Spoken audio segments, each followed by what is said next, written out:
Hello, dear bankers. Welcome to EduTap. So this is the Uday series of IE and IFS. और अगर आप जैब में 2026 के लिए प्रिपेयर कर रहे हो तो बहुत ज़रूरी है कि ये उदय सीरीज़ आप अच्छे से देखो बिकॉज इसमें हम कवर करने वाले हैं मैकमिलन की बुक के जितने भी एमसीक्यूज हैं उनको। आज के लेक्चर में हम आईई एंड आईएफएस के मॉड्यूल ए को कवर करेंगे और सीक्वेंस वाइज जिस सीक्वेंस में चैप्टर वाइज जो क्वेश्चंस दिए हैं उनको हम वन बाय वन अटेम्प्ट करेंगे। जो थोड़ी बहुत अपडेशंस की ज़रूरत थी वो मैंने यहाँ पर कर दी है, तो आप ज़रूर इसे देखिए ताकि आपको पता चल जाए कि कहाँ पर थोड़ा सा चीज़ें पुरानी हैं और उसे हम इंफॉर्मेशन को अपडेट कर सकते हैं। एंड अगर आपने मॉड्यूल ए के कोई भी चैप्टर कवर किए हैं तो ट्राई कि आप ये क्वेश्चंस को अटेम्प्ट करो और आपको वैसे थोड़ा भी अगर आइडिया है आई आईएफएस का तो आप बेहतरीन तरीके से आज का ये जो सेशन है इसे साथ साथ अटेंड कर सकोगे। और अपना स्कोर ज़रूर काउंट करना और मुझे कमेंट में बताना कि अराउंड 50 क्वेश्चंस के करीब ये हैं, तो कितना स्कोर जो है आपने लाए आप, ठीक है? कितने क्वेश्चंस आपने सही गेस किए। इस स्कोर से आपको आइडिया लगेगा कि कितनी तैयारी की और हमें ज़रूरत है। और बहुत ही ईज़ी होने वाले हैं, बिल्कुल डिफ़िकल्ट नहीं है, बहुत ईज़ी है और ऑफ़िशियल मटीरियल है आईआईबीएफ का, तो बढ़िया ही है अगर आप अटेम्प्ट करो और इससे रिलेटेड कॉन्सेप्ट्स को साथ-साथ समझते रहो। Okay, so let's get started, guys, without any further delay. But before moving ahead, I want to tell you one more thing कि आपके अगर आप जैब की प्रिपरेशन कर रहे हो एग्जाम की तो प्रीवियस ईयर क्वेश्चंस बहुत इंपॉर्टेंट रोल प्ले करते हैं बिकॉज ये आपको आइडिया देते हैं कि किस पैटर्न के क्वेश्चंस जो है एग्जाम में आते हैं और कितनी डेप्थ आप एक टॉपिक से एक्सपेक्ट कर सकते हो, कितनी फ्रीक्वेंसी एक टॉपिक से क्वेश्चंस की आप एक्सपेक्ट कर सकते हो। तो काम आपका थोड़ा सा आसान करने के लिए हमने एक डॉक्यूमेंट प्रिपेयर किया है जिसमें आपको most important MCQs, most important topics and previous year questions जो हैं वो मिल जाएंगे। The link is given in the description and the best thing is that it is absolutely free of cost, so you can definitely check it out and it will help you a lot with your preparation. तो चलिए start करते हैं। The first question जो first chapter का first question है, ठीक है? और अब हम सीक्वेंस वाइज चलेंगे, चैप्टर में बार बार मेंशन नहीं करूंगी, इट इज 1 2 3 4 सो ऑन, ठीक है? तो चैप्टर 1 से लेकर चैप्टर 11 मॉड्यूल ए के चैप्टर्स इसमें कवर होंगे एंड सीक्वेंस वाइज हम क्वेश्चन अटेम्प्ट करते चलेंगे, सारे क्वेश्चन इसमें कवर्ड हैं। So question number 1, contribution of which sector is maximum to the Indian economy. अब तीन सेक्टर्स हैं, पहले तो साथ साथ में जितने कॉन्सेप्ट्स हो सकेगा वो मैं आपको रिवाइज करवाते रहूंगी, ठीक है? तो तीन सेक्टर्स हैं हमारे पास, that is primary, secondary and tertiary.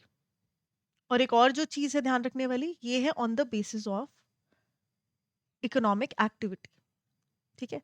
इसके अलावा ऑन द बेसिस ऑफ कितनी वो इम्प्रूवमेंट कर सकते हैं, तो उसके बेसिस पर या इनोवेशन के बेसिस पर सनसेट एंड सनराइज सेक्टर है, उनके जॉब के नॉर्म्स क्या होते हैं उसके बेसिस पर, ठीक है? जॉब के नॉर्म्स क्या है, रूल्स एंड रेगुलेशंस क्या है, जॉब सिक्योरिटी क्या है, उसके बेसिस पर ऑर्गेनाइज्ड एंड अनऑर्गेनाइज्ड सेक्टर्स भी होते हैं,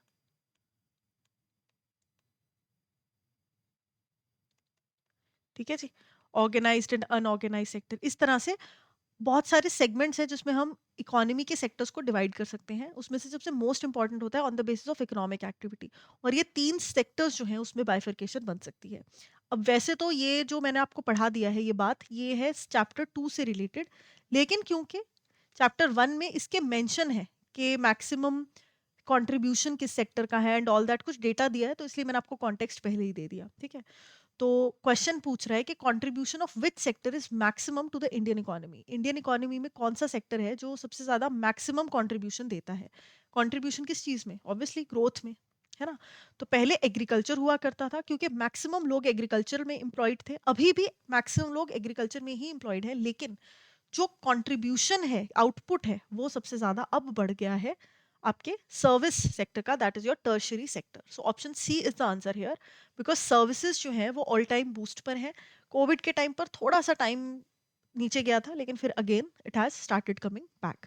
तो अगर कोई पूछे कि सबसे ज्यादा ग्रोथ या कंट्रीब्यूशन किस सेक्टर की है, you should know it's the tertiary sector. Industrialisation में हम अभी भी कहीं ना कहीं थोड़े पीछे हैं, वहां पर एक बूस्ट की हमें और जरूरत है। इन terms of GDP, purchasing power parity का क्या मतलब है? मतलब अगर मैं एक तराजू में कुछ सामान रख दूं, या लेट्स से एक बास्केट में मैं कुछ फ्रूट, सब्जियां, कुछ और आइटम्स खाने पीने की, कुछ कपड़े, है ना, मतलब एक एक बास्केट बना लो और उसमें अलग अलग सामान रख दूं, कितने रुपयों में ये सामान आ सकता है, कितने डॉलर्स में ये सामान आ सकता है और कितने येन्स में ये सामान आ सकता है। तो बेसिकली जो करेंसीज के बीच का डिफरेंस है उसे हटाकर उनकी परचेजिंग पावर को इवैल्यूएट करना, that is called GDP, that is gross domestic product in terms of purchasing power parity. ठीक है, तो इसमें रैंकिंग मिली हुई है जो कि दी है आईएमएफ के वर्ल्ड इकोनॉमिक आउटलुक की एक रिपोर्ट होती है जो कि इंटरनेशनल मॉनेटरी फंड पब्लिश करता है, जो कि एक इंटरनेशनल ऑर्गेनाइजेशन है। मॉनेटरी टर्म्स में पुअर कंट्रीज की मदद करती है या उन कंट्रीज की मदद करती है जिन्हें किसी भी तरीके की मॉनेटरी हेल्प चाहिए, है ना, क्राइसिस में फंसे हुए हैं, फॉरेन के जो खाते हैं वो डिप्लीट हो चुके हैं, किसके पास जाएंगे? आईएमएफ के पास जाएंगे।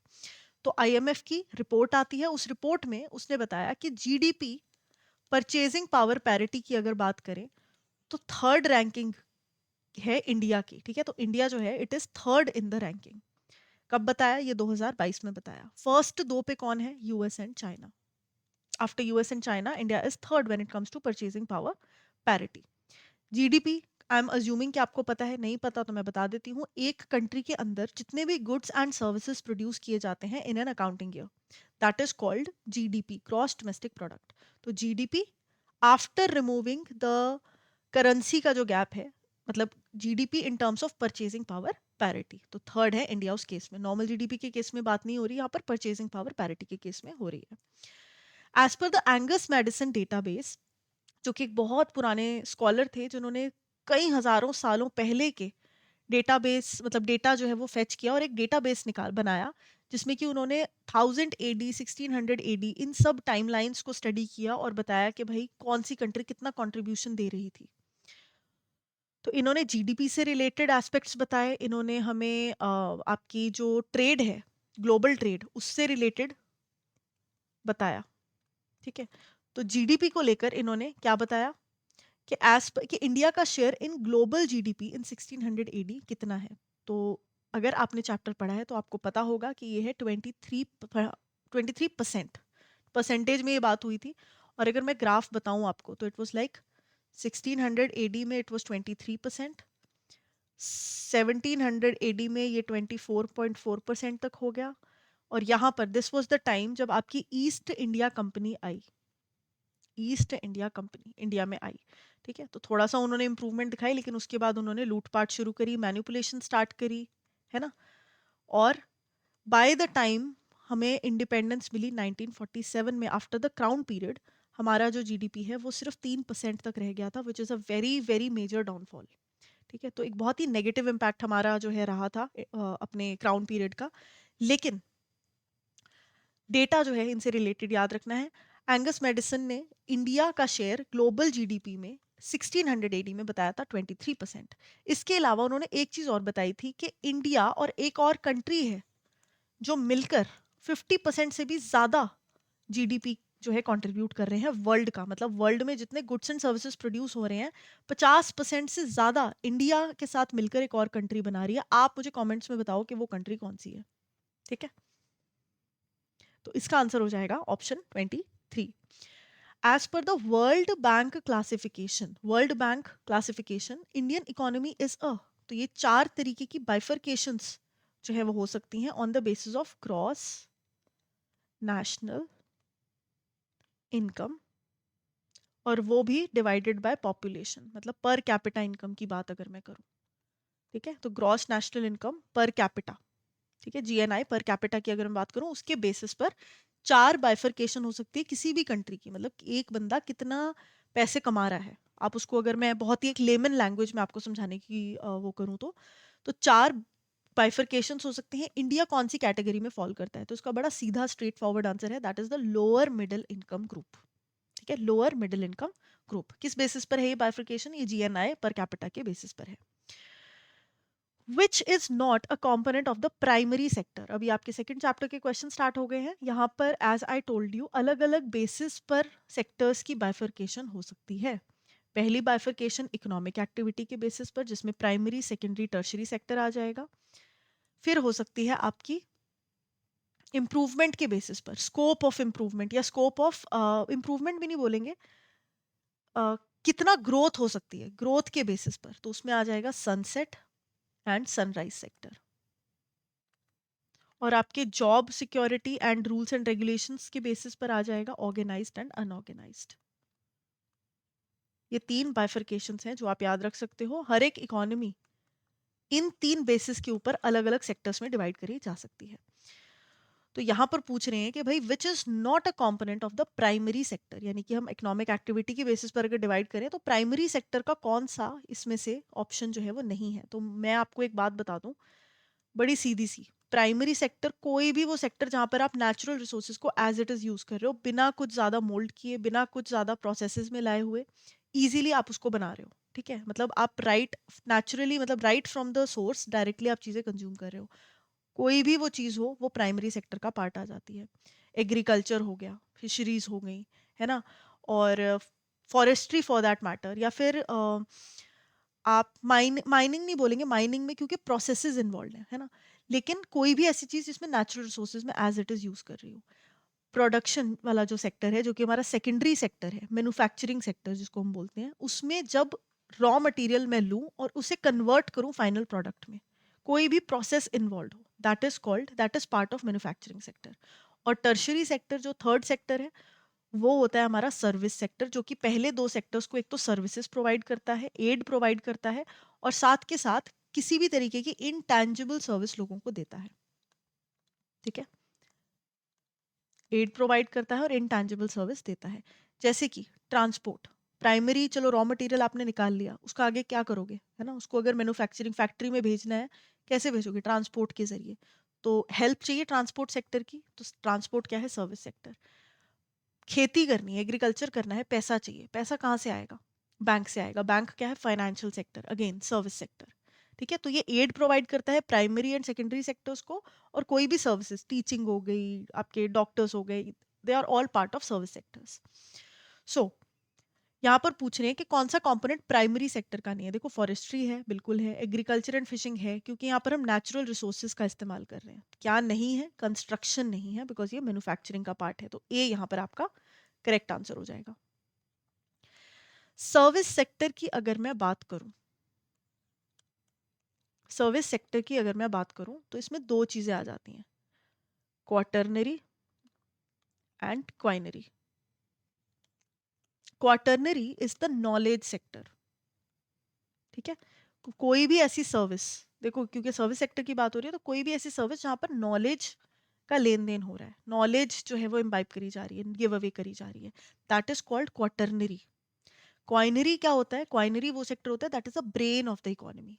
पॉलिटिक्स, एग्जीक्यूटिव्स जो बड़े लेवल के हैं, पॉलिसी मेकर्स, वो लोग जो कि कंट्री को चला रहे हैं, जो कि ब्रेन ऑफ द कंट्री है, that is called quinary sector. लेकिन जो नॉलेज ऑफ द कंट्री है, that is called the quaternary sector. तो quaternary sector is a part of which industry? क्या ये एग्रीकल्चर का पार्ट है? नहीं। क्या ये सर्विस सेक्टर का पार्ट है? हाँ जी, बिल्कुल। क्या ये इंडस्ट्री का पार्ट है या फॉरेन सेक्टर का? नहीं। तो इसका करेक्ट आंसर हो जाएगा option B. Black revolution is connected to eggs, bananas, petroleum and pulses. ठीक है, तो मुझे ना ये वाला, ये मैं आपको क्योंकि वैसे तो बहुत इजी लेक्चर है ये, तो इसमें हम बातचीत करके इसको थोड़ा इंटरेस्टिंग बना सकते हैं। ठीक है, नहीं तो डायरेक्ट बहुत आंसर्स हैं, तो आई डोंट वांट कि हम सिर्फ क्वेश्चंस आंसर डिस्कस करें। मैं चाहती हूँ कि अगर जो भी ये लेक्चर पूरा देख ले, उसको दो तीन चीज़ें कुछ अच्छी नई पता चले, है ना, क्योंकि एग्जाम का प्रेशर नहीं है और अभी हम कर सकते हैं ये काम। We have the leverage of using a lot of time right now. तो ये जो रेवोल्यूशन वाला टॉपिक है ना, ये इंपॉर्टेंट है, और इसमें अलग अलग रंगों के रेवोल्यूशन आपको दिए हुए हैं। वाटर रेवोल्यूशन जो है वो ब्लू कलर का है ना, मतलब ब्लू रेवोल्यूशन जो है that is related to water या एक्वामरीन रिसोर्सेज। जो आपका येलो गोल्डन रेवोल्यूशन या येलो रेवोल्यूशन है, वो है आपका ऑयल से रिलेटेड। वाइट रेवोल्यूशन जो है वो है आपका मिल्क से रिलेटेड। तो यहाँ पर ब्लैक रेवोल्यूशन जो है, ये रिलेटेड है पेट्रोलियम से। ये तो इसका डायरेक्ट आंसर हो गया, लेकिन याद कैसे रख सकते हैं, विजुअलाइजेशन से हम याद रख सकते हैं। काले रंग का पेट्रोल, आप गए पेट्रोल पंप पे और काले जेट ब्लैक कलर का पेट्रोल जो है वो निकल के आया आपकी गाड़ी में। ठीक है, तो इस विजुअलाइजेशन से आप याद रख सकते हो कि पेट्रोलियम से रिलेटेड जो रेवोल्यूशन है उसका कलर है ब्लैक। ऐसे ही एक है ब्राउन रेवोल्यूशन। तो इसके लिए हमेशा मैं एक चीज बताती हूँ कि एक बड़ा सा विंड मिल इमेजिन करो, जो कि ब्राउन कलर का है। ठीक है, और उसके ऊपर एक बैग लटका हुआ है, अगेन लेदर का बैग है ब्राउन कलर का, और उसके ऊपर जब आपने जाके देखा हाथ डाल के, तो उसमें से निकली चॉकलेट्स, ठीक है, विदाउट कवर, सिर्फ चॉकलेट्स एज इट इज रखी थी ब्राउन। तो ये अब आपको पता चल गया होगा, this is related to brown revolution, renewable energy that is signified by the windmill, and leather का बैग जो कि लेदर को दर्शाता है ऑफ कोर्स, और brown chocolate that is cacao. So ये जो तीन चीजें हैं, they are the part of what, they are the part of brown revolution. ऐसे ही कर करके विजुअलाइजेशन क्रिएट कर करके आप बहुत सारी और भी चीजें कर सकते हो। पिंक रेवोल्यूशन एक है आपके इसमें दिया हुआ, पिंक कलर के प्रॉन्स होते हैं, है ना, प्रॉन्स पिंक कलर के होते हैं। और एक आप इमेजिन कर लो कि क्यूट सी प्लेट है पिंक कलर की, उसमें एक टैबलेट रखी है, प्रॉन्स रखे हैं, और क्या रखा है, प्याज रखा है, बिकॉज होता है ना प्याज भी पिंक से कलर का। तो ये हो गया आपका पिंक रेवोल्यूशन। इस तरह से विजुअलाइजेशंस क्रिएट करके हम इस टॉपिक को बड़ा इंटरेस्टिंग बना सकते हैं, ठीक है। तो जब भी आप ये पढ़ो तो मेक श्योर कि आप इस तरह से इसको याद रखो। So petroleum is related to black revolution. Which sector contributes to the most national output? National output मतलब GDP. GDP gross domestic product, एक साल में एक कंट्री में कितना गुड्स एंड सर्विसेज प्रोड्यूस किए गए हैं उस कंट्री की बाउंड्री के अंदर, not outside the country's boundary. तो which sector contributes the most to the national output? तो ये हम ऑलरेडी बात कर चुके हैं, this is almost identical to what we studied. इसका आंसर हो जाएगा ऑप्शन डी, सर्विस सेक्टर, क्योंकि service sector all time boost पे है, majorly due to IT. Other services तो है टूरिज्म एंड ऑल, लेकिन आईटी जो है बहुत बड़ा योगदान है। Which sector provides maximum employment? Maximum employment की अगर मैं बात करूँ, सर्विस सेक्टर में बहुत सारी चीजें ऑटोमेटेड है, लोगों की इतनी जरूरत नहीं है, हैवीली लेबर इंटेंसिव सेक्टर नहीं है ये। लेबर इंटेंसिव मतलब जहाँ पर हमें लोगों की ज़रूरत हो चीज़ें बनाने में। कंस्ट्रक्शन भी मशीनरी का यूज़ करती है, ऑटोमेशन का यूज़ करती है, इंडस्ट्री एंड कंस्ट्रक्शन।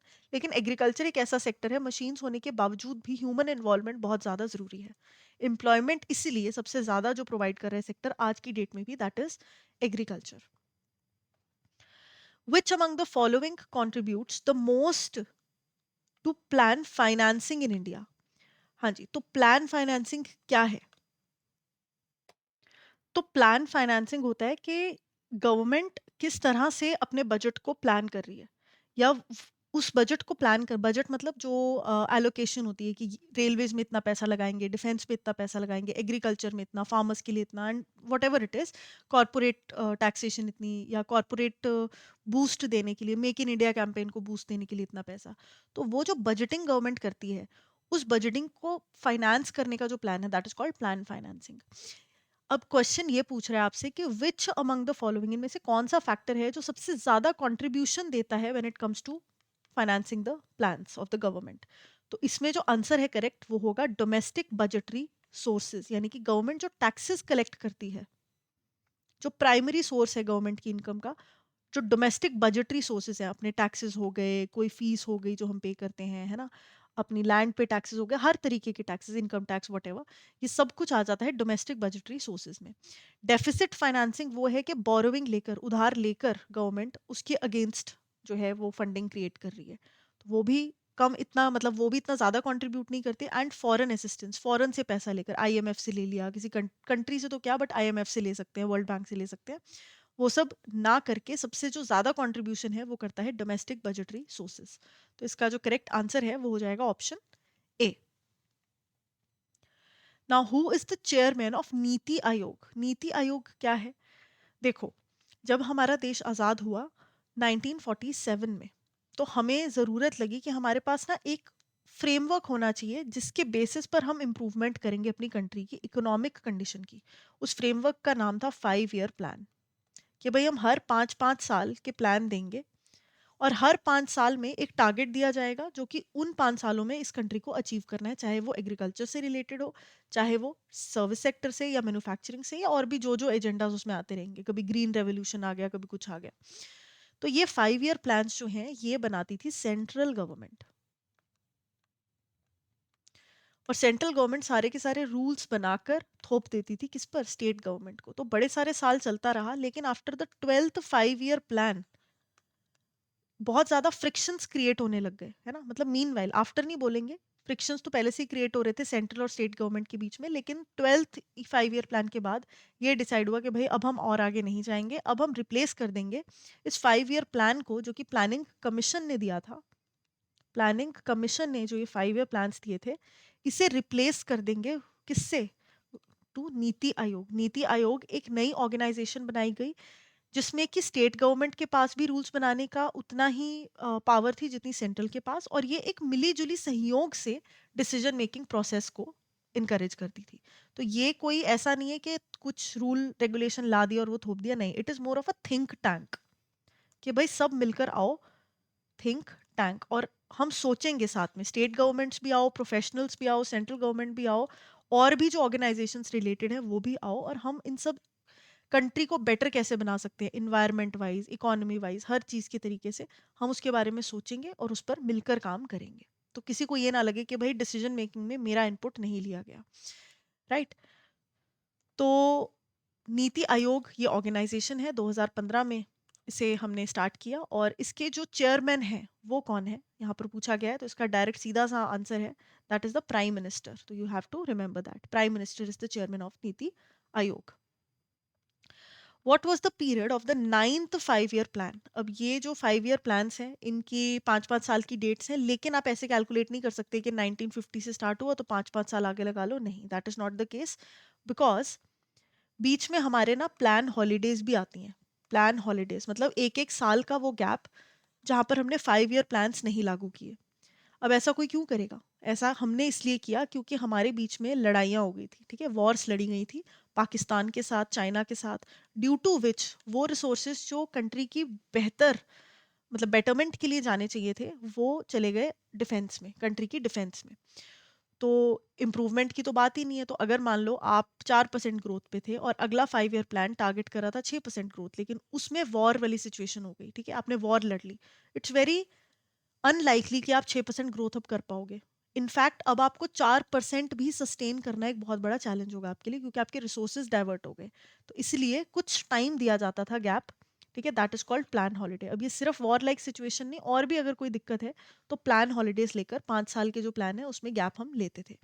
तो इसीलिए ईयर्स आपको याद रखने पड़ेंगे अगर आप रख सकते हो तो, if you are good with numbers. देखो मैं तो I am not very good with numbers, but आपका एग्जाम है ना, और आपको क्लियर करना है तो आपको नंबर्स याद रखने पड़ेंगे। और उसका यही एक तरीका है कि डेट्स जितने भी चैप्टर्स से रिलेटेड अगर आपको लगता है बहुत, देखो ज़्यादा तो नहीं है, थैंकफुली आई एंड आईएफएस में डेट्स का काम बहुत ज़्यादा नहीं है। एक ये जो आपकी 5 ईयर प्लान्स हैं ये डेट्स इंपॉर्टेंट है, और एक दो तो नहीं, 10-15 सी मॉड्यूल में आएंगी जब हम पढ़ेंगे कि कौन कौन सी नई चीज़ें लॉन्च हुई थी, ऑर्गेनाइजेशंस लॉन्च हुई थी, है ना, जब हम डेवलपमेंट इंस्टीट्यूशंस के बारे में पढ़ेंगे। तो इस तरह से कुछ कुछ ऑर्गेनाइजेशंस की डेट ज़रूरी हो जाती है, साथ साथ कर सकते हो आप, है ना। तो इसमें सिर्फ रट्टा मार लो क्योंकि रट्टा ही काम आएगा। तो सी ऑप्शन है 9th 5 ईयर प्लान का, ठीक है। तो दिस वॉज फ्रॉम 1997 टू 2002। गरीबी हटाओ, पावर्टी को टोटली खत्म करना है, ये आइडिया हमारे 5 ईयर प्लान्स में काफी टाइम से चल रहा था, लेकिन ऑफिशियली इसको मोटो कब बनाया गया? That was in the year, या that was in the which 5 year plan? Question पूछ रहा है कि जो अलग अलग 5 ईयर प्लान्स थे उसमें से कौन से नंबर का प्लान था जिसमें गरीबी हटाओ को एक्चुअल हमने अपना मोटो बना लिया था। सो इसका जो आंसर है that will B 6th 5 year plan, ठीक है। 6th 5 ईयर प्लान था जिसमें ऑफिशियली हमने ये चीज लॉन्च कर दी थी। ऐसा नहीं है कि गरीबी के ऊपर हमने उससे पहले काम नहीं किया, पॉवर्टी एलिवेशन के ऊपर उससे पहले भी काम हुआ है, लेकिन ऑफिशियल जो ये मोटो है इसे हमने 6th 5 ईयर प्लान में लेकर आया। फिफ्थ में इसको स्टार्ट करने की बातें जो है वो इनिशिएट हो गई थी। विच among the following is not a priority sector? अब आ जाती है जी प्रायोरिटी सेक्टर्स की बात। क्या होते हैं प्रायोरिटी सेक्टर्स, पहले वो समझ लेते हैं। प्रायोरिटी सेक्टर कोई भी वो सेक्टर है जो कि लार्ज पॉपुलेशन को इम्पैक्ट करता है, ठीक है, बहुत लार्ज पॉपुलेशन को इम्पैक्ट करता है, और एम्प्लॉयमेंट जनरेट करने की कैपेसिटी रखता है, और अंडर सर्व्ड है। अंडर सर्व्ड मतलब देखो, हमारी इकोनॉमी में फॉर दिस प्रायोरिटी सेक्टर का रूल ऐसे होता था कि बैंक सिर्फ उन्हीं लोगों को क्रेडिट देते थे जो कि उनको पे ऑफ अच्छा कर सकते हैं, अमीर लोगों को जो कि पता है कि लोन ले लिया है तो वापस करेंगे ही और अच्छे रिटर्न्स भी दे सकते हैं। ऑब्वियसली बैंक का मैकेनिज्म उस तरह चलता है। लेकिन जो पॉलिसी मेकर्स थे उन्होंने एक चीज़ रियलाइज़ करी कि यार अगर पैसा, जो फाइनेंसिंग की रिक्वायरमेंट है किसी भी चीज़ को स्टार्ट करने की, किसी बिजनेस को, किसी काम को स्टार्ट करने की, जो एक कोर नीड है कि आपके पास फाइनेंस होना चाहिए। अगर किसी बेचारे इंसान के पास, कोई गरीब है, अंडर सर्व्ड है, उसके पास नहीं है वो रिसोर्सेज, तो हम कैसे उनकी मदद कर सकते हैं? इसीलिए लेकर आया कॉन्सेप्ट प्रायोरिटी सेक्टर, जिसमें कि बैंक्स को बोला गया कि भाई बैंक्स, तुमने जिसको लोन देना है दो, लेकिन प्रायोरिटी पर एक परसेंटेज सेट कर दी कि प्रायोरिटी पर इन अंडर सर्व्ड सेक्टर्स को तुम लोन दोगे। ठीक है, तो बैंक्स के ऊपर एक प्रेशर क्रिएट हो गया कि भाई चाहे ये लोग लोन पे ऑफ कर सकें या ना कर सकें, अगर लेकिन प्रायोरिटी सेक्टर नॉर्म्स है तो हमें इनको लोन देना है, बिकॉज ये गवर्नमेंट के रूल्स हैं। तो प्रायोरिटी सेक्टर्स की लिस्ट जो है हमें वहां से मिली। सो इस लिस्ट में कौन सी, यहाँ पर क्वेश्चन है कि कौन सी, which of the following is not a priority sector. ठीक है, तो इनमें से कौन सा प्रायोरिटी सेक्टर नहीं है। तो पहले मैं आपको लिस्ट बता देती हूँ कि कौन कौन से प्रायोरिटी सेक्टर्स हैं। Agriculture is a priority sector, MSMEs, micro, small and medium enterprises are priority sector. Export credit is your priority sector. Education and housing.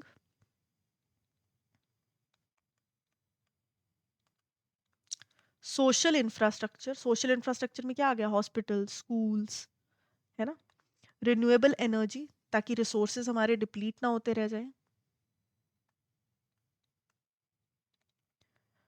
And weaker sections.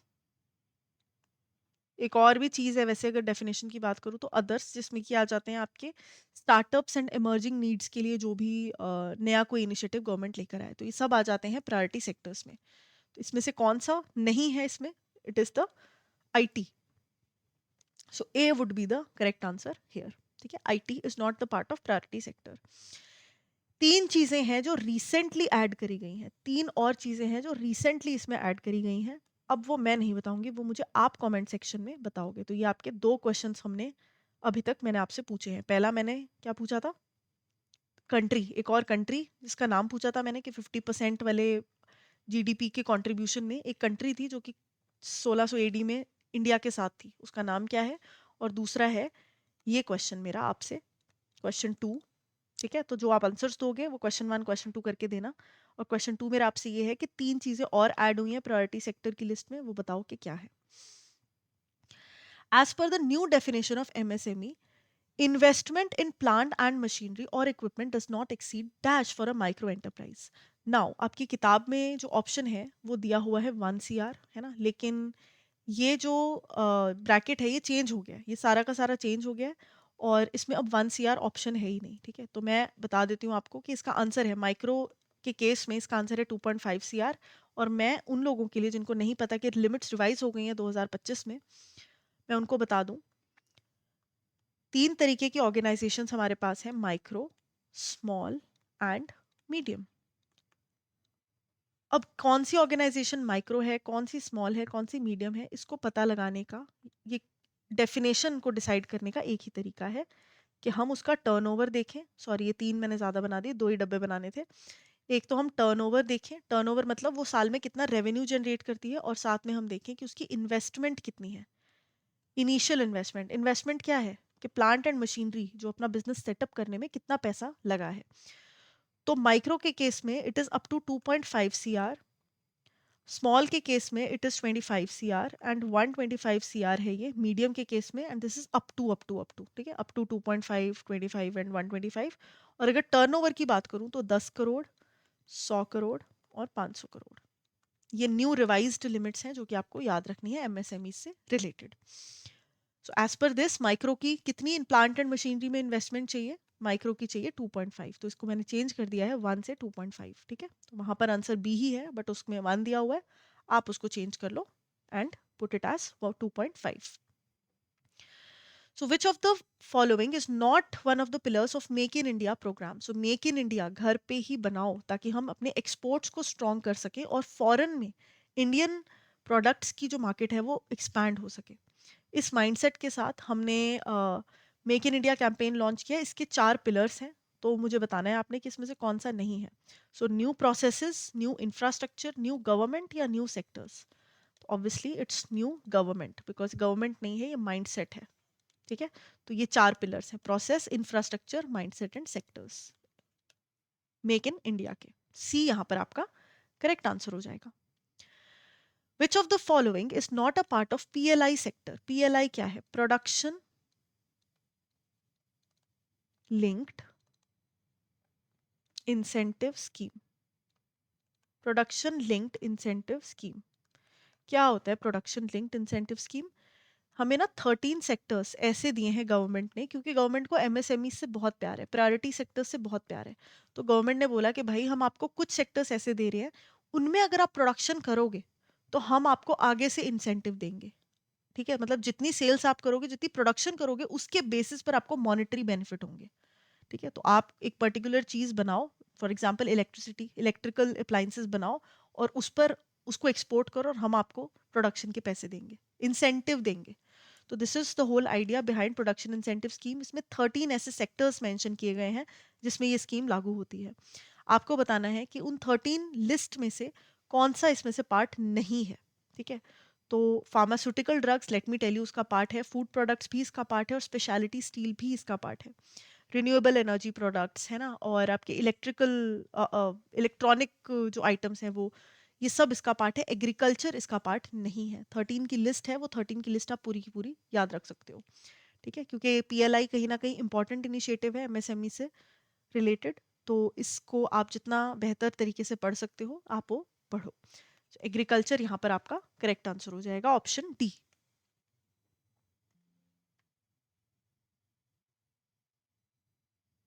Just a second, या which among the following is not a hard infrastructure? Hard infrastructure, infrastructure क्या होता है? Infrastructure कोई भी ऐसी चीज जो कि मुझे रॉ मटेरियल से फाइनल प्रोडक्ट बनाने में और कंज्यूमर्स तक पहुंचाने में मदद करे। बिल्डिंग्स हैं, ठीक है, ये फिजिकल इंफ्रास्ट्रक्चर का पार्ट है। हमें रहने में, एक सहूलियत भरी जिंदगी जीने में, ह्यूमन रिसोर्स को बेटर करने में मदद करती है, बिल्कुल करती है। स्कूल्स हैं, एक इंफ्रास्ट्रक्चर है ना, पढ़ाई, एजुकेशन इम्बाइब करते हैं। मैं बैठकर आपको पढ़ा पा रही हूँ, मेरे सामने लैपटॉप है ना, वाईफाई से कनेक्टेड है, आप तक की क्लास पहुंच पा रही है। आईटी इंफ्रास्ट्रक्चर का ये सारा का सारा पार्ट है, आईटी एंड कम्युनिकेशंस। तो infrastructure is anything that helps to improve the human resources as well as the other resources, उनको बेटर करने में, या रॉ मटेरियल से फिनिश गुड्स तक की जो कहानी है उसे और स्मूथ करने में। तो ये दो तरीके के हो सकते हैं, soft infrastructure and hard infrastructure. Soft infrastructure होता है जो कि सर्विसेज की बात करता है, जिनको आप टच नहीं कर सकते, इनटैंजिबल, जैसे कि हेल्थ केयर। और आपकी एजुकेशन, क्या आप एजुकेशन को टच कर सकते हो? नहीं, लेकिन आपको ऑब्वियसली वो आपकी क्वालिटी ऑफ लाइफ को बेहतर बनाती है। तो हार्ड इंफ्रास्ट्रक्चर यहाँ पर क्या है? पोर्ट्स, जहाँ पर शिप्स आपके पार्क, मतलब वो होते हैं जहाँ से सेल होते हैं। रोड्स, एयरपोर्ट्स, तो ये सब क्या है? ये हार्ड इंफ्रास्ट्रक्चर का पार्ट है, because they are visible, you can actually touch and feel them. लेकिन हेल्थ केयर आपकी लाइफ को बेनिफिट बहुत करता है, but you can not touch and feel it, right? तो ये सॉफ्ट इंफ्रास्ट्रक्चर का पार्ट है, तो यहाँ पर आंसर हो जाएगा option A. Which among the following is not a green infrastructure? Green infrastructure मतलब अपनी सिटीज को ऐसे आप बढ़ाओ, अपने अर्बन एरियाज को ऐसे बढ़ाओ कि वाइल्ड लाइफ और नेचुरल रिसोर्सेज हार्म ना हो, आपके पास फॉरेस्ट्री हो, फॉरेस्ट जो है आपके होते रहे, मतलब डिफॉरेस्टेशन ना हो, ग्रीनरी ज़्यादा हो, ग्रीन पैचेस हो सिटीज़ में, है ना। तो wildlife sanctuaries, bird sanctuaries, tiger reserve, ये सब किसका पार्ट है? ये सब पार्ट है ग्रीन इंफ्रास्ट्रक्चर का, कि कंट्री में आपके जो हरा एरिया है, इन्वायरमेंट फ्रेंडली एरिया, वो बने रहना चाहिए। नेशनल हाईवेज थोड़ा सा ऑपोजिट है ना, कॉन्क्रीट रोड डालेंगे हम, जंगल काटेंगे, पहाड़ काटेंगे, तो ये इसके थोड़ा सा ऑपोजिट है। This is not a part of green infrastructure, तो बी यहाँ पर करेक्ट आंसर हो जाएगा।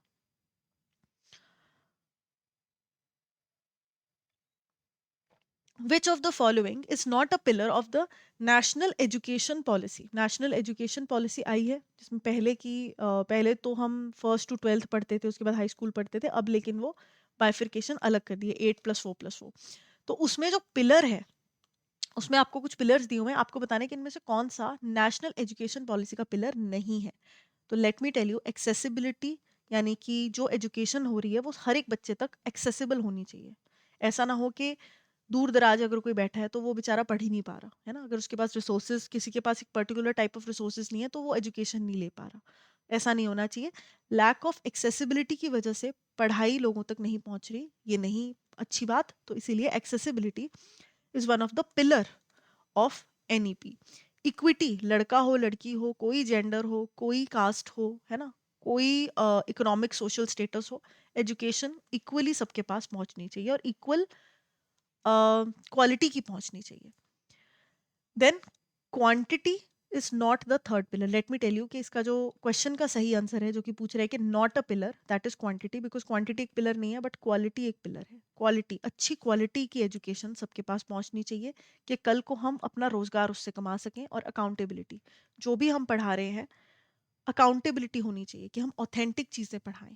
हम एजुकेशन जो इम्बाइब कर रहे हैं बच्चों में, अगली पीढ़ी में, वो बहुत ही रिलायबल हो, है ना, कहीं भी मिसफेड ना हो। तो ये सब कुछ चीज़ों का ध्यान जो है हमें रखना है। तो इसका करेक्ट आंसर क्या हो गया? C, because it is not quantity but quality. Dash is the core and fundamental goal of the family welfare programme in India. तो अलग अलग बेनिफिट्स के लिए टारगेट हैं। सोशल इंफ्रास्ट्रक्चर की अगर मैं बात करूं तो आपके सिलेबस में तीन चीज़ें हैं जो बहुत ज़रूरी हैं: health care, education and family welfare. Family welfare का जो प्राइम ऑब्जेक्टिव है वो है पॉपुलेशन को मैनेज करना। आपका जो रिप्रोडक्टिव हेल्थ है विमेन की, उसका ध्यान रखना। ओवरऑल फैमिली की जो हेल्थ है उसका ध्यान रखना। चाइल्ड केयर, ये सब कुछ आ जाता है इसमें। तो बेसिकली पॉपुलेशन मैनेजमेंट जो है फैमिली वेलफेयर प्रोग्राम का प्राइम ऑब्जेक्टिव है। तो डी यहाँ पर आपका करेक्ट आंसर हो जाएगा। Globalisation is defined as rise in dash among the nation. क्या होता है globalisation?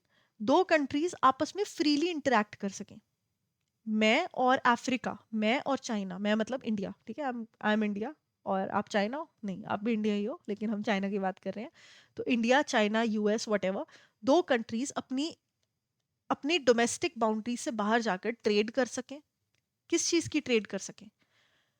Man, that means human resources, money, ठीक है, that means finances, and material resources, कोई भी तरीके के, ठीक है, फाइनल प्रोडक्ट है, रॉ मटेरियल है, वट। तो पैसे का, ह्यूमन रिसोर्स का और मटेरियल का फ्री फ्लो अगर दो कंट्रीज के बीच में है, दैट इज कॉल्ड ग्लोबलाइजेशन। तो ये एक इकोनॉमिक इंटीग्रेशन है जहां पर हम इकोनॉमीज को इंटीग्रेट कर रहे हैं, कल्चरल एक्सचेंज कर रहे हैं, लेकिन जो प्राइम ऑब्जेक्टिव है वो है इकोनॉमिकल इंटीग्रेशन, कि free flow of good services and human resource हो। ठीक है, तो यहाँ पर ए आपका करेक्ट आंसर हो जाएगा।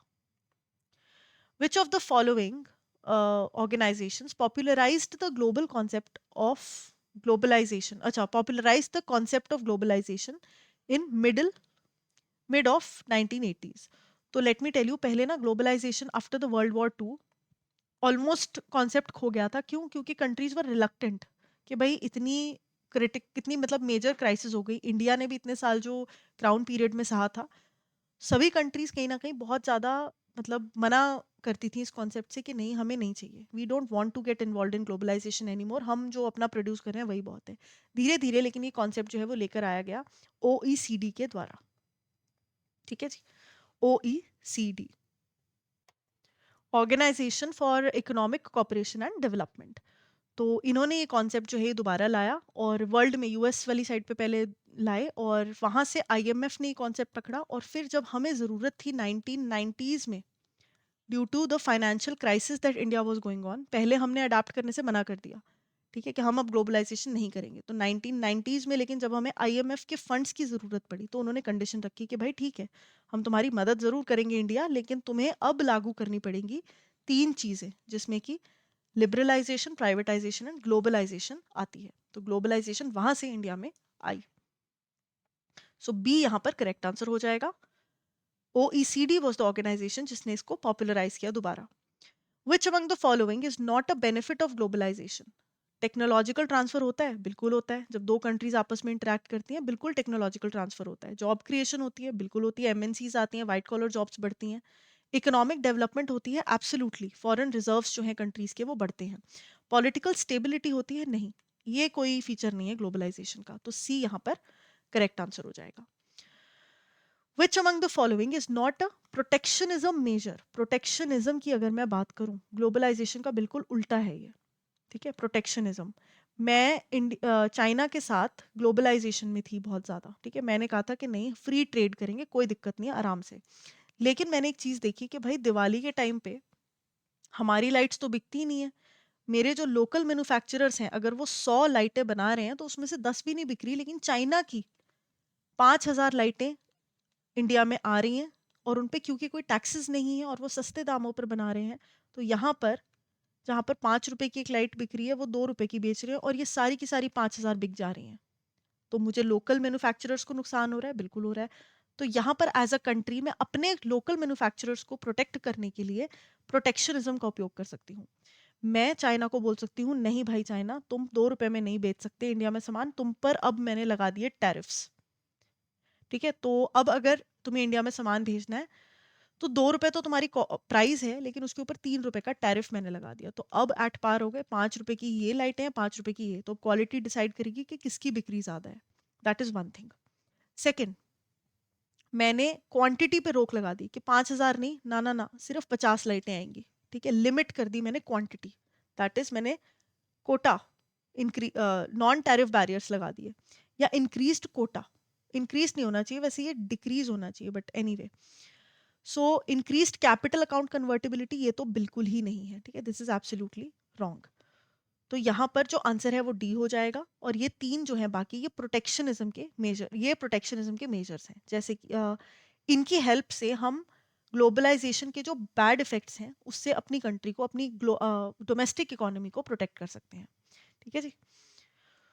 सो which is not one of the primary pillars of 1991 economic reform? हाँ जी, तो इनमें से कौन सा रिफॉर्म, जो इकोनॉमिक रिफॉर्म्स आए हमारे 1991 में, जिसके बारे में अभी भी मैंने आपको बताया कि आईएमएफ से हमें चाहिए थी मदद। और क्यों मदद चाहिए थी? क्योंकि हम ट्विन डेफिसिट की दिक्कत से जूझ रहे थे। ट्विन डेफिसिट मतलब हमारी गवर्नमेंट के खाते खुद से बहुत नीचे चले गए थे, प्लस हमारे फॉरेन रिजर्व्स भी डिप्लीट कर गए थे। हमारा बैलेंस ऑफ पेमेंट जो है वो बिल्कुल तहस नहस हो चुका था। तो यहाँ पर ट्विन डेफिसिट की दिक्कत हम फेस कर रहे थे, हमारे पास फंड्स नहीं थे एक हफ्ते का भी पेट्रोल और खरीदने के लिए, और इसीलिए हम गए आईएमएफ के पास मदद के लिए, और आईएमएफ ने इन रिटर्न हम पर ये पॉलिसीज लागू करने को कहा as a conditional help.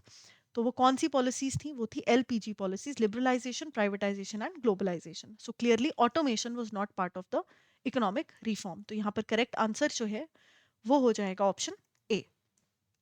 Narasimham committee जो कि 1992 में आई, और उसका जो सेकेंड फेज है वो 1998 में आया, ये किससे रिलेटेड था?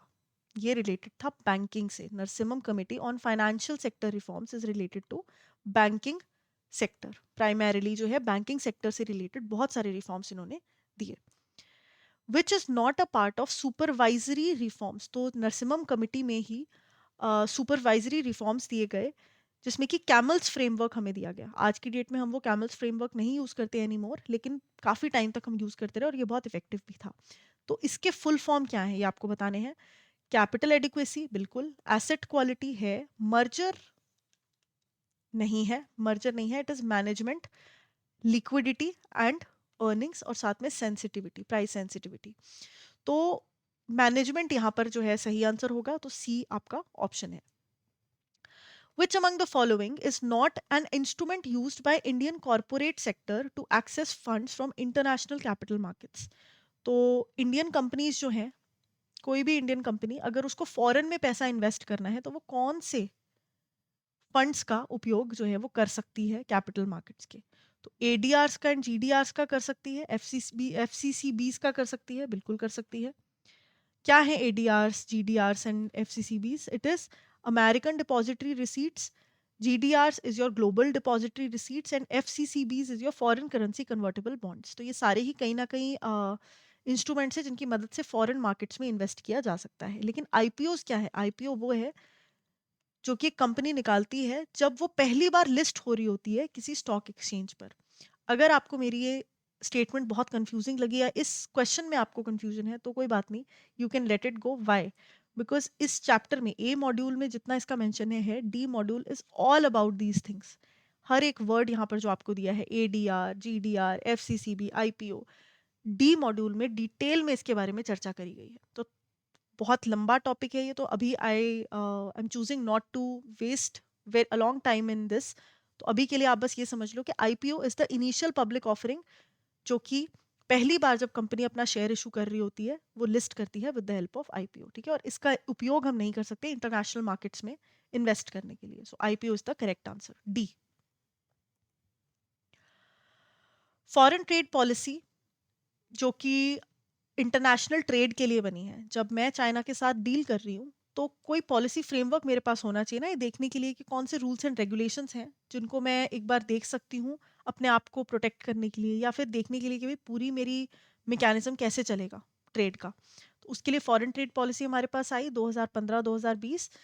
इसने टारगेट किया to increase India's merchandise and service export. Exports को बढ़ावा मिलेगा कितना बाय 2019 एंड 20। तो कितना बढ़ावे की बात करी गई, ये करी गई 900 मिलियन बिलियन डॉलर्स की।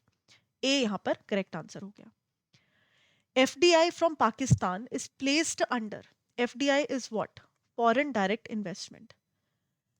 जब किसी कंपनी को, फॉरेन की, या किसी इंडिविजुअल को या किसी इंस्टीट्यूशन को इंडिया में पैसा लगाना है, दो तरीके से लगा सकते हैं। एफआईआई के तरीके से लगा सकते हैं, यानी कि हमारे शेयर्स में इन्वेस्ट कर लो, या फिर एफडीआई के तरीके से कि हमारे बिजनेस में ओनरशिप खरीद लो, मशीनरी खरीद लो, है ना, कोर ओनर बन जाओ, ऑपरेशंस में बिल्कुल तुम्हारा इन्फ्लुएंस चलेगा। उस तरीके से जब आना होता है that is called foreign direct investment. इसके दो रास्ते होते हैं, एक होता है ऑटोमेटिक रूट जिसमें आपको गवर्नमेंट की परमिशन नहीं लेनी, आपने बस कुछ रिपोर्टिंग करनी है, उस रिपोर्टिंग प्रोसेस को फॉलो करना है और आप ऑटोमेटिकली इंडिया की कंपनीज में पैसा लगा सकते हो। और एक होता है गवर्नमेंट रूट। अब एफडीआई ऑटोमेटिक रूट है या गवर्नमेंट रूट है, ये इंडस्ट्रीज के बेसिस पर जनरली डिसाइड होता है कि फार्मास्यूटिकल है तो ये है, इतने परसेंटेज तक है डिफेंस में तो ऑटोमेटिक रूट है या डिफेंस रूट है, गवर्नमेंट रूट है। लेकिन पाकिस्तान क्योंकि हमारा इतना अच्छा फ्रेंड है, तो फ्रेंड के लिए स्पेशल ट्रीटमेंट, तो इसीलिए गवर्नमेंट रूट। चाहे किसी भी इंडस्ट्री में ये पैसा लगाएं, इनको गवर्नमेंट की परमिशन लेनी पड़ेगी, उसके बाद ही इनको अलाउ किया जाएगा। सो डायरेक्ट जो इसका आंसर है that is option B. FDI limit in private banking. अब एफडीआई लिमिट से रिलेटेड ना एक चार्ट है जो आपके सिलेबस में दिया है, जहां से भी आप पढ़ रहे हो। वो चार्ट बहुत ज़रूरी है कि आप पढ़ो, क्योंकि इस बार भी दो क्वेश्चन उससे रिलेटेड आए थे। तो उसमें अलग अलग लिमिट्स दी हैं कि इंश्योरेंस सेक्टर में इतने परसेंट अलाउड है एफडीआई, ऑटोमेटिक रूट से इतना है, और अपना गवर्नमेंट रूट से इतना है। 100% एफडीआई किन किन इंडस्ट्रीज में अलाउड है। थोड़ी लंबी लिस्ट है, टाइम लगेगा, लेकिन इसको एक दो बार रिवाइज ज़रूर करो, बिकॉज लिमिट्स से रिलेटेड क्वेश्चन ऑलमोस्ट हर एग्जाम में आता है। तो इसका जो करेक्ट आंसर है प्राइवेट बैंकिंग का, वो वैसे तो है 74%, लेकिन प्राइवेट बैंकिंग उठ के सेम एज इट इज आ जाएगा उसके चांसेस बहुत कम है। लेकिन लिमिट्स आपको सारी याद होनी चाहिए, ठीक है। तो मतलब ऐसी स्लाइड्स की अगर मैं बात करूँ, 2 से 3 स्लाइड्स का वो टेबल है। Please make sure that you memorise all the limits. FDI in India is prohibited. अब एफडीआई जो है वो रोकी भी हुई है, कुछ कुछ सेक्टर्स ऐसे हैं जहां पर बोला है कि ना भाई ना, अलाउड ही नहीं है एफडीआई, फॉरेन डायरेक्ट इन्वेस्टमेंट आनी ही नहीं है, फॉरेनर्स का पैसा हम इसमें लगाएंगे ही नहीं। तो वो कौन सा बिजनेस है? क्या वो डिफेंस है? बिल्कुल नहीं। हेल्थ है, इरिगेशन है? नहीं, क्योंकि इसमें तो पैसा लगेगा तो अच्छा इंप्रूवमेंट होगी। क्या वो लॉटरी बिजनेस है? यस। क्यों? क्योंकि हम नहीं चाहते कि हमारे कंट्री में आकर फॉरेनर्स लॉटरी पे पैसा लगाएं और हार जाएं और देश का जो नाम है वो खराब हो, ठीक है। तो लॉटरी बिजनेस में एफडीआई अलाउड नहीं है, it is absolutely prohibited. Which is known as hot money, ठीक है। Which of the following is known as hot money? Hot money क्या है? देखो वैसे मैं आपको बता दूं, ये एफ आई आईज जो आपके इंस्टीट्यूशनल फॉरेन इंस्टीट्यूशनल इन्वेस्टर्स हैं, इनको बोला जाता है, फॉरेन इंस्टीट्यूशनल इन्वेस्टर्स को हॉट मनी। क्यों बोला जाता है हॉट मनी? क्योंकि ये सिर्फ शेयर्स में पैसा लगाते हैं बहुत लार्ज चंक में। अगर मैं किसी भी कंपनी की बात करूं, एक फॉर एग्जांपल आप किसी भी कंपनी का शेयर देखो, एग्जांपल ले रहे हैं जोमेटो का, you will come to know जब आप उनका पाई चार्ट स्टडी करोगे कि प्रमोटर का कितना शेयर है, एफ आई आईज का कितना शेयर है, डी आई एस का कितना शेयर है, और हमारा कितना शेयर है, आपको पता चलेगा कि ये सारा चंक, ये जो सारा का सारा चंक है, ये या तो promoters, F I eyes, D I eyes, इन्हीं में बटा हुआ है। मैं और आप, हमारे जैसे रिटेल इन्वेस्टर्स के लिए हार्डली 10% बचता है, ठीक है। तो this is the kind of influence they have on companies even as financial institutional investors. Institutional का मतलब बड़े वाले, ठीक है। तो डोमेस्टिक इंस्टीट्यूशनल मतलब जो इंडियन इन्वेस्टर्स हैं बड़े लेवल के, चाहे वो आपके म्यूचुअल फंड कंपनीज हो गई, इंडिविजुअल इन्वेस्टर्स हो गए, या फिर आपकी फॉरेन इंस्टीट्यूशनल इन्वेस्टर्स। जब शेयर अच्छा परफॉर्म कर रहा होता है, मार्केट अच्छी होती है, ये पैसा डाल देते हैं, जैसे ही मार्केट क्रैश करी या कोई बैड स्पेकुलेशन वाली न्यूज़ आई, ये छोड़कर भाग जाएंगे। तो बहुत ही फ्लक्चुएटिंग सा जो सिचुएशन है वो रहती है, that is why it is called hot money. ठीक है, तो FII is something that is called hot money. When did India become a member of IMF? International monetary fund का फाउंडिंग मेंबर इंडिया रह चुका है, और कब बना था? That was in 1945. Which is not one of the baskets of 5 currencies used for SDR valuation? अब ये कहानी है पूरी, ठीक है, लेकिन इसको शॉर्ट में समझने की कोशिश करेंगे। IMF की करेंसी होती है एक, ठीक है, जो एक्चुअल करेंसी नहीं है, लेकिन जो भी इसके मेंबर्स हैं वो इस करेंसी में, इस यूनिट ऑफ करेंसी में बात कर सकते हैं। एक होता है ना कि असली करेंसी नहीं है, लेकिन एक यूनिट ऑफ मेजरमेंट है, केजीज है, वेट पता कर सकते हैं हम केजीज में। कोई एक्चुअल चीज तो नहीं है ना, लेकिन एक यूनिट है जिससे हम वेट को मेजर कर सकते हैं। उसी प्रकार से SDR, स्पेशल ड्राइंग राइट्स, एक करेंसी है जो कि IMF के लिए बनाई गई है, IMF के मेंबर्स के लिए, जो कि एक यूनिट ऑफ मेजरमेंट है। ठीक है, अब SDR का मतलब क्या होता है? SDR का मतलब होता है वेटेड एवरेज ऑफ 5 करेंसीज। ठीक है, 5 करेंसीज क्या है? एक बास्केट ऑफ करेंसीज है जिसमें 5 देशों की करेंसीज ऐड करी जाती है, और एक कॉमन पॉइंट जो है वो निकाला जाता है, उसका वेटेड एवरेज निकाला जाता है, और उसको बोलते हैं कि जी ये हो गया एक SDR। आपके पास अब एक SDR है, इंडिया के पास 2 SDR है, इसके पास इतने SDR हैं, एंड सो ऑन। इस SDR में जो 5 करेंसीज हैं जो इंक्लूडेड है, वो आपको बतानी है कि कौन सी नहीं है। US डॉलर इंक्लूडेड है, जापानीज येन इंक्लूडेड है, चाइनीज रेनमिन भी इंक्लूडेड है, कनेडियन डॉलर इंक्लूडेड नहीं है। ठीक है, so it is US dollar, Japanese yen, Chinese Renmin भी, दो और हैं, और ये आपका तीसरा क्वेश्चन है कि वो जो दो और करेंसीज हैं वो आप मुझे बताओगे SDR की। ठीक है, कमेंट सेक्शन में SDR की 2 करेंसीज आप मुझे बताओगे। So India is not one of the founder members of which of the world bank group? अब आपको पता होगा कि वर्ल्ड बैंक ग्रुप जो है, जो वर्ल्ड बैंक जिसको हम बोलते हैं, वो एक ऐसा बैंक है जो कि गवर्नमेंट के साथ मिलकर बड़े बड़े प्रोजेक्ट्स को फाइनेंस करता है। कोई कंट्री है, उसको डेवलपमेंट करानी है, वर्ल्ड बैंक गवर्नमेंट के साथ मिलकर कोशिश करेगा कि फंडिंग जो है वो प्रोवाइड हो सके। Now this is not just one organisation, world bank एक बैंक नहीं है, ये एक 5 संस्थाओं का मिलन है। ठीक है, group of 5 institutions, international organisations. वो 5 ऑर्गेनाइजेशंस IBRD, IDA, मीगा, IFC, और एक और है। आपको बताना है कि इंडिया इनमें से किसका मेंबर नहीं है। अब मैं आपको बता देती हूँ कि इंडिया सभी का मेंबर है, उन पांचों के 5 ऑर्गेनाइजेशंस का मेंबर है, मीगा का मेंबर नहीं है। ठीक है, मीगा का मेंबर इंडिया नहीं है। Which nation is not a member of Organization of Petroleum Exporting Countries? ठीक है, तो अगेन आपकी किताब में इंटरनेशनल ऑर्गेनाइजेशंस फॉर कॉपरेशन, ठीक है, कोऑपरेटिव डेवलपमेंट या कॉपरेशन, तो दी हुई है कि ऐसी ऑर्गेनाइजेशन जो कि आपसी सहमति से मिलजुल कर चले, उनके बारे में बताया। और ऐसी आई थिंक 15 के करीब ऑर्गेनाइजेशंस कवर करी गई हैं। उसमें आपके G20, group of 20 countries, group of 7 countries, group of 8 countries, G20, G7, इस तरह से है, ओपेक है ना, और आपकी साउथ एशियन जो यूनियंस बने हुए हैं एंड ऑल दैट। तो उनसे रिलेटेड थोड़ा बहुत, बहुत डीपर तो नहीं जाके पढ़ोगे, लेकिन अगर थोड़ा बहुत भी पढ़ोगे तो जस्ट मेक श्योर कि आपको कंट्रीज पता हो। सारी याद रखनी पॉसिबल नहीं है, जितनी रह सकती है मैक्सिमम वो याद रखो कि कौन सी ऑर्गेनाइजेशन में कौन सी कंट्री इंक्लूडेड है, इंडिया इंक्लूडेड है कि नहीं। ठीक है, तो यहाँ पर बात हो रही है ओपेक की। ओपेक में ऑब्वियसली इंडिया तो नहीं है, लेकिन और इनमें से कौन सा मेंबर नहीं है ओपेक का? तो कतर जो है वो मेंबर नहीं है, रिसेंटली लिस्ट से बाहर वो खुद से ही वॉलंटरी गया था। Is India a member of regional comprehensive economic partnership? तो ये regional comprehensive economic partnership again एक इंटरनेशनल ऑर्गेनाइजेशन है फॉर कॉपरेशन। क्या इंडिया इसका पार्ट है? नहीं, इंडिया इसका भी पार्ट नहीं है। Which sections of the Companies Act 2013 provides legal support for CSR in India? Corporate social responsibility. हम जो बिजनेस चला रहे हैं वो सिर्फ अपने लिए नहीं चला रहे, हम इन्वायरमेंट से भी कुछ ले रहे हैं। हम फैक्ट्रीज लगाकर पॉल्यूशन को बढ़ा रहे हैं, हम लैंड का इस्तेमाल कर रहे हैं जो कि अर्थ से आई है। तो बहुत ज़रूरी है कि हम कंट्री को कुछ गिव बैक दें, है ना, we should give back something. तो जो भी प्रॉफिट कोई कंपनी कमाती है, उसका 2% ऑफ एवरेज 3 इयर्स प्रॉफिट उसको देना होता है एज कॉर्पोरेट सोशल रिस्पॉन्सिबिलिटी। यानी कि वो जो परसेंटेज है प्रॉफिट का, वो जाएगा कंट्री की बेहतर डेवलपमेंट के लिए, मतलब बेटरमेंट के लिए, चाहे वो पुअर सेक्शंस के लिए हो, चाहे वो एजुकेशन के लिए हो, चाहे वो हेल्थ केयर के लिए हो पुअर लोगों की, या फिर वो हो इन्वायरमेंट की बेटरमेंट के लिए। तो ऐसा आपको कंपनीज एक्ट, जो कि इस लॉ को गवर्न करता है, उसमें कौन से सेक्शन में दिया है? तो वो दिया है आपको सेक्शन 135 में। As per the world bank estimates, climate change is likely to lowers India GDP.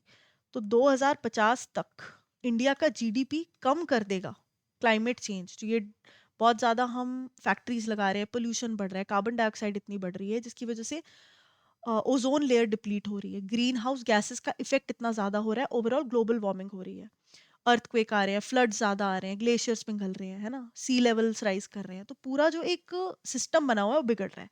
ऐसे ही चलता रहा तो वर्ल्ड बैंक ने कहा है कि भाई इंडिया का जो जीडीपी है, ग्रॉस डोमेस्टिक प्रोडक्ट, कैलमिटीज की वजह से वो बहुत ज़्यादा नीचे हो जाएगा, लोअर हो जाएगा। और वो कितने परसेंट से लोअर हो जाएगा? 2.8% every year. Which of the Indian states led the SDG Sustainable Development Goals Index 2021 prepared by NITI Aayog? तो सस्टेनेबल डेवलपमेंट गोल्स आपको यूनाइटेड नेशंस जो है उसने दिए हैं। ठीक है, ऐसे कुछ गोल्स हैं जो कि इन्वायरमेंट को बेहतर बनाए रखने के लिए, मिलजुल कर डेवलपमेंट हो कंट्रीज की, उसके लिए ये गोल्स जो हैं दिए गए हैं। और इंडिया के रिसोर्सेज को सही तरीके से यूज करने के लिए ये फॉलो करने बहुत जरूरी है।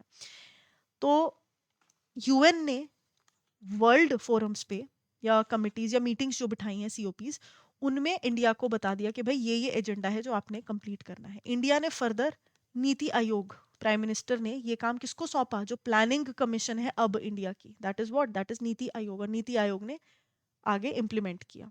ठीक है, तो कौन सी स्टेट है जिसने सबसे बेहतर परफॉर्म किया इस केस में? केरला। ठीक है, Kerala is the state that led the SDG index 2021। India aims to achieve the target of net zero emission by which year? तो 2070 तक हमें कार्बन डाइऑक्साइड की जो एमिशन है उसको 0% तक करना है, ऐसा हमें गोल मिला हुआ है। To limit the global warming to 1.5 degree Celsius, scientists recommend that by 2030 global emissions should be cut by dash compared to the 2010 levels। तो बड़ी सिंपल सी बात है कि ग्लोबल वार्मिंग के जो लेवल्स हैं वो सिर्फ 1.5 डिग्री सेल्सियस तक रहने चाहिए, तभी जो कंट्री है या जो वर्ल्ड है वो सरवाइव कर पाएगा आगे आने वाली क्लाइमेट चेंज को। उसके लिए ज़रूरी है कि इंडिया 45% तक की कार्बन एमिशन को 2030 तक कम कर दे। अगर ये नहीं किया तो फिर ग्लोबल वार्मिंग बहुत ज़्यादा होगी, बहुत ज़्यादा कैलमिटीज़ आने के चांसेस रहेंगे। As per the IMF world economic outlook, वही रिपोर्ट जिसके बारे में हमने बीच में बात करी थी एक क्वेश्चन में, name the world's fastest growing major economy in 2022। Fastest growing economy 22 में that was India. RBI supports economic growth through, RBI reserve bank of India पैसे की सप्लाई को कंट्रोल करता है। ठीक है, पैसे की सप्लाई को कंट्रोल करता है। तो वो कौन से फैक्टर्स को यहाँ पर इन्फ्लुएंस करता है? आरबीआई लोन्स के अमाउंट को बढ़ाएगा या कम करेगा, वो किस चीज पे डिपेंड करेगा? On the basis of demand that is there. Demand किसकी? Demand of money. ठीक है, तो डिमांड के बेसिस के ऊपर सप्लाई को कंट्रोल करता है आरबीआई। ठीक है, तो इसका जो करेक्ट आंसर है that will be option B. As per the planning commission estimates, percentage of population below poverty line in rural area. ठीक है, तो पॉवर्टी वो है कि बेसिक नेसेसिटीज भी अफोर्ड ना कर पाना, घर अफोर्ड ना कर पाना, खाना अफोर्ड ना कर पाना, एक जो बेसिक न्यूट्रिशनल वैल्यू जो बहुत ही एक लो कैलोरी डाइट है वो भी अफोर्ड ना कर पाना, एंड बेसिक फाइनेंस आपके पास ना होना सस्टेन करने के लिए ह्यूमन लाइफ, इसको बोलते हैं पावर्टी। इंडिया में रूरल और अर्बन पावर्टी जो परसेंटेज है वो अलग अलग है। As per the planning commission के एस्टिमेट्स 2011-12 में आपको बताना है कि पावर्टी लाइन रूरल एरिया में कितनी थी, तो that was 25.7%। As per the world inequality report, the top 10% of Indians earn dash of the national income. क्या मतलब है इसका? इसका मतलब है कि जो इनइक्वालिटी है इंडिया में वो इतनी ज़्यादा है कि टॉप 10% जो लोग हैं वो एटलीस्ट 57% वेल्थ को कंट्रोल कर रहे हैं, और बाकी की जो 90% जनता है उनके लिए सिर्फ बचा हुआ 43% है। और ये अभी जैसे जैसे टाइम बीत रहा है ये वर्स्ट होता जा रहा है gap. Poors are becoming even more poor and rich are gaining more wealth. Right, तो ये डिस्पैरिटी है, इसे बोलते हैं इनइक्वालिटी। तो यहाँ पर जो करेक्ट आंसर है वो हो जाएगा ऑप्शन डी। और इसके साथ ही हमने आपके सारे के सारे जो क्वेश्चंस हैं वो सक्सेसफुली कंप्लीट कर लिए हैं। आई होप आपको आज का ये लेक्चर हेल्पफुल लगा हो, और मुझे कमेंट सेक्शन में ज़रूर बताना कि आपको मज़ा आया कि नहीं और कितने आपने सही गेस किए। ठीक है, very important for me to know, और उसी के बेसिस पर हम आगे के जो लेक्चर्स हैं वो फिर प्लान करेंगे। राइट, तो मुझे ज़रूर बताना कि कितने सबने स्कोर किए। और साथ ही अगर आप एम कर रहे हो जैब 2026 एग्जाम के लिए, तो एड्यूटैप कुछ कोर्सेज लेकर आया है जो कि आप चेकआउट कर सकते हो edutap.in पर आकर। यहाँ पर आपको लाइव क्रैश कोर्स देखने को मिलेगा once you come to edutap.in। और जैब के कोर्सेज में स्क्रॉल डाउन करोगे तो लाइव क्रैश कोर्स आपको दिखेगा बैच 3, जिसमें लाइव क्लासेस के थ्रू हम सब कुछ कवर कर रहे हैं। 2 आवर्स की क्लास रहेगी, बहुत कन्वीनियंट टाइमिंग्स हैं, early morning and let evening. कोई ऑफिस का टाइम आपका इसमें डिस्टर्ब नहीं होगा। और 15 दिन में हम लाइव क्लासेस के थ्रू एक कंपोनेंट को टारगेट करेंगे। 15-15 दिन में हम सारे सारे कंपोनेंट्स को फिर एक एक करके टारगेट करते जाएंगे। ओवरऑल 2 मंथ्स का जो है कोर्स 60 डेज बेसिकली ये रहेगा। इसके अलावा यहाँ पर आपको रिवीजन के लिए कॉन्सेप्ट नोट्स मिल जाएंगे, और प्रैक्टिस के लिए PYQs, chapter wise mock test and full length mock test मिल जाएंगे। इससे रिलेटेड कोई भी और इन्फॉर्मेशन आपको देखनी है, ब्रोशर डाउनलोड कर सकते हो, डिटेल में ये इन्फॉर्मेशन देख सकते हो। आपको सारा कुछ इन्स एंड आउट कोर्स के समझ आ जाएंगे, और इस कूपन कोड का इस्तेमाल कर कर आप डिस्काउंट भी अवेल कर सकते हो। साथ ही अगर आप चाहते हो कि नहीं लाइव क्लासेस नहीं अटेंड करनी, मुझे रिकॉर्डेड सेशंस ज़्यादा कन्वीनियंट रहेंगे, तो मास्टर कोर्स आपके लिए है। 10 to 15 मिनट के रिकॉर्डेड सेशंस हैं कॉन्सेप्ट क्लासेस के नाम से, वो आप देख सकते हो अपनी कन्वीनियंस पे। लाइव क्लासेस मिलेंगी यहाँ पर, लेकिन सिर्फ रिवीजन के लिए बिफोर द एग्जाम। और बाकी सब फीचर्स जो हैं वो एग्जैक्टली सेम है लाइव क्रैश कोर्स वाले। अगेन ब्रोशर है यहाँ पर और कूपन कोड है, इसका इस्तेमाल आप कर सकते हो। अगर आपको कोई एक पर्टिकुलर कंपोनेंट सिर्फ प्रिपेयर करना है, पूरा कोर्स नहीं लेना, तो इंडिविजुअल कंपोनेंट मास्टर कोर्सेज भी हमारे पास अवेलेबल हैं। और अगर आपको सिर्फ और सिर्फ प्रैक्टिस करनी है एग्जाम ओरिएंटेड, और कुछ नहीं करना, कॉन्सेप्ट्स आपके क्लियर हैं, तो दिस इज योर ऑप्शन। तो इनमें से कुछ भी आप अपनी हिसाब से बेस्ट जो आपको सूटेबल लगे वो सिलेक्ट कर सकते हो। और अगर कोई इन्फॉर्मेशन आपको इसके बारे में जाननी है, आप edutap.in या ये जो आपके सामने hello@edutap.co.in है, इस पर ईमेल लिख सकते हो या कांटेक्ट कर सकते हो इस फ़ोन नंबर पर। So that is all for today's session, guys. Let me know. I'm expecting a lot of comments here in this session. So let me know what do you think about it. I wish you all the very best for the preparation. Thank you.